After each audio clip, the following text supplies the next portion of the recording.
I want to take a minute and not really try to explain what's going on, but to maybe acknowledge where many people are right now. If the U.S. operation against Nicolas Maduro has left you feeling unsettled, conflicted, or pulled in opposite directions, maybe that's not a bad thing. It can feel that way when reality refuses to fit into a clean story, which is something we talk about on this show quite often.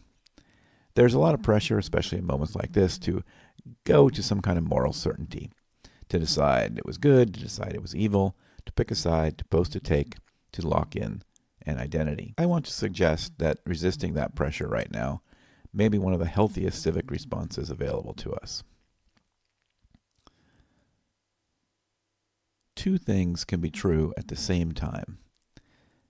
Nicolas Maduro presided over real harm, real corruption, real suffering. Millions of people lived and are still living with the consequences of that. And at the same time, the way power was exercised in removing him raises serious questions about legality, legitimacy, precedent, and the erosion of constraints that are supposed to apply even when the target is unsympathetic. Holding those two truths at once is uncomfortable, but discomfort isn't the same thing as moral failure. In fact, discomfort is often the signal that we're thinking seriously rather than reflexively.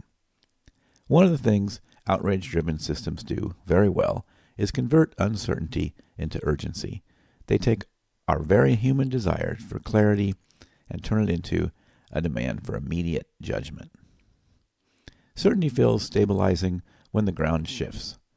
It feels like strength. It feels like decisiveness. But very often, certainty is just relief.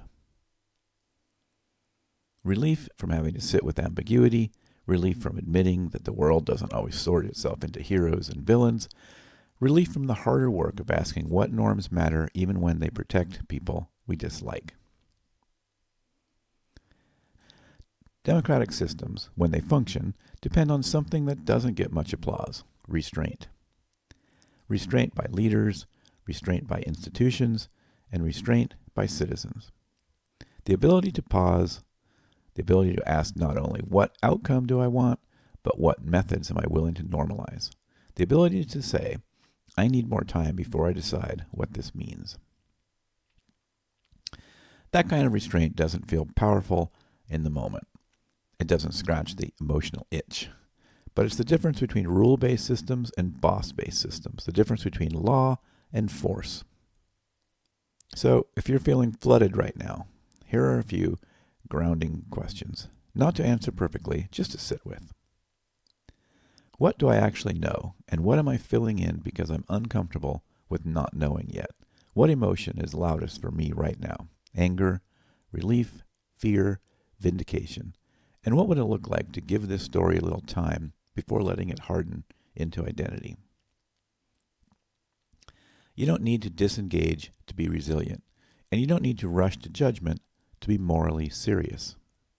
If anything, the capacity to stay present without collapsing complexity is one of the most underappreciated civic skills we have. This moment doesn't require you to cheer. It doesn't require you to despair. And it doesn't require you to decide right now what it ultimately will mean. It just asks that you stay awake, stay curious, and resist the demand for certainty when certainty is exactly what power and outrage tend to exploit. We'll come back to this with more voices and more analysis. For now, it's enough to acknowledge that some moments are meant to be held, not resolved.